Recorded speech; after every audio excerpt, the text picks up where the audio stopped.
Hi everyone, I'm Russ. I am Mark. And this is a spirited endeavor. Prime of the Pump edition. That's right. Okay, so we got an interesting one here. Oh boy, do we. Yeah, we really do. Now, we really enjoy Tennessee, Chattanooga whiskey. Yeah, we out of really Tennessee. do. Yep. They are certainly one of our favorite distilleries here in the U.S. For good reason, I think. For sure. I mean, they do everything extremely well. They get experimental. Yeah. They're just fabulous. And some of the best bang for the buck whiskeys you can get locally, actually. Absolutely. So I ran upon this one, and this one is finished in Cabernet Sauvignon barrels. Yeah. So it's 47.5 proof. So I mean, no slouch, but certainly not the hottest whiskey out there. And this one's aged 4 years and then 18 months finish. Which, that to me is impressive, because you see a lot of finishes and they're like 4 months or 6 months or something like that. 18 months. 18 months. Wow. So I'm expecting that this is going to have some serious fruity notes. Yeah, I would agree. Yeah. I'm really excited about this one. Now, this is a straight malt. That's interesting. And it's they said it was made with Tennessee high malt grains, but it doesn't necessarily mean that's all barley. Right. Yeah, I'm kind of curious to see what that's about, because their bourbons tend to be high malt as well. Yes, for sure. And the way they treat the malt is kind of an interesting thing, which is one of the reasons you get some really cool flavors out of them. I'm expecting kind of the same here, but with more of a fruity nature and some other tasting notes, maybe. All right. Well, let's get into this one. Awesome. All right. So that is just red. Yeah, it really is. Well, again, 18 months. That's a fair amount of time in finishing.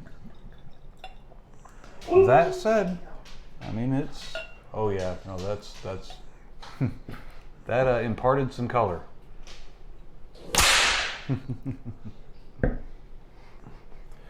Oh, okay. Man, yes. Look at that.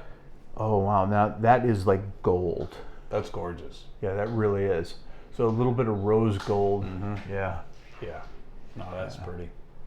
Nice oils. Yeah, nice oils. A little thin, but not bad. Well, we found that with certain whiskeys that were finished too. I don't know if it's what's being imparted by the barrel during finishing or what, but they kind of thin out sometimes. All right. There it is. There it is. Yep. That would be. Wow, the fruity aspect hits you like right up front. Oh yeah. And it's grape. Yeah, it really is. It really is grape. It's a light grape. Yeah, like a white grape. Yeah. So that you're getting the vanilla notes.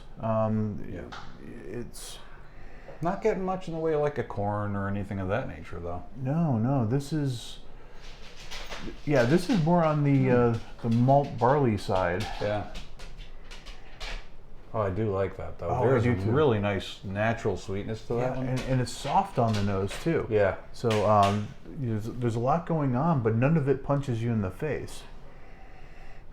Yeah. But man, the caramel in that is just spectacular. Yeah. No, just the nose alone, I'm impressed thus far. All right. Shall we? Let us. Cheers. Wow. Sweet tarts. Yes, Holy you're absolutely crap, right. friggin' That is sweet sweet tarts. tarts. Oh my God, that is amazing. Oh. All right, and I then gotta find a bottle. Yeah, for sure. Yeah, for sure. And then on the back end, you get that that caramel, that cream vanilla caramel. This is cool. Yeah, nice fruity notes in there too. Oh man. So yeah, so it hits you. It's initially sweet on the tongue, and then it just comes around the sides and just clamps on. Yeah, I dig that. Definitely get more of the malt than anything else grain-wise. Yeah, the fruit and the sweetness hits immediately, and then the back end you start getting that kind of malt aspect to it. But it's not malt like what you would experience in Scotch, where it sometimes gets that funk to it. There's no funk to this one. It's just you get the malt flavors without the funk. I'm getting a little ethanol burn on the second sip. It's spicy. It is a little bit, yeah. Yeah, it got spicier on that second sip. Definitely get a little vanilla with that too. I really dig that. Yeah, that just keeps coming back. Yeah. And that sort of, I think that centers this whiskey too, because it Agreed. feels like it could go in all different places. Yeah. And then it sort of wraps around with that that sweet vanilla note. It's a nice balance that they found with this, where the finish is definitely present. I mean, that's unmistakable, but it's not all lopsided. You can tell that the grains are bringing something to the table. They didn't overwhelm those flavors. They're still there, but it balances nicely. It does, and it's a little drying on the tongue. A little bit. But I tell you what, I find that actually very charming with this whiskey. Yeah, no, it's not tannic or anything of that nature.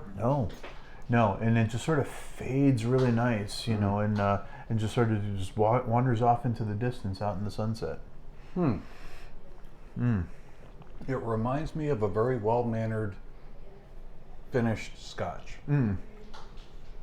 No smokiness, none of the funk that you sometimes get with Scotch, but reminiscent in some respects as far as the way the malt presents. Yeah. I kind of dig that. That's nice. That is really nice. That's one I would like to spend more time with, just to see what else I can find there, because Chattanooga tends to have some really nice layers of flavor in their whiskeys anyhow. Yeah. I expect as you go through this one and you get acclimated to the finish, you're going to keep finding more and more buried beneath it. I think it can be a really cool journey. Yeah, absolutely. Now this is a limited edition, so if you find it, grab one. Yeah. Because it's not going to be around long. Because I'm going to buy them all. Yeah, that's the unfortunate part of it. But there's going to be a couple less here in Georgia very shortly. Well, what are you thinking on our scale? Oh, geez. I really want to give it a 5. I'm going to be just a little shy of that and say 4.5. That's exactly where I'm going to, is 4.5. It's not quite a 5 for Not me. quite. I think I would have liked a little bit more from up front from the malt. Yes. To balance it out just a little bit more, but 4.5 all day long on this. Yeah, absolutely. You know, the funny thing is we usually like something that's like high alcohol volume. Yep. Yeah, high proof. And I don't know if I would go any higher with this. I don't know that it would have really delivered anything on this. I'd be curious what it was when they put it in the finishing cask. Oh, yeah. What the ABV was at that point, because that's going to determine a lot of what's pulled out of that cask. You know, running at a lower proof, you don't get quite as much influence and maybe some of the off notes. So maybe this is the right ABV for it. It seems like it, because it sure is tasty. Yeah, it really is. Okay, well, this is a winner in my book. Yeah, no, I'm buying a bottle. That's happening. Awesome. Well, thanks for joining us, everyone. I hope you had a good time. We sure did. Take care. We'll catch you on the next one. Bye. Bye. Damn. That's tasty right there. I dig that. That reminds me of a few different whiskeys we've had.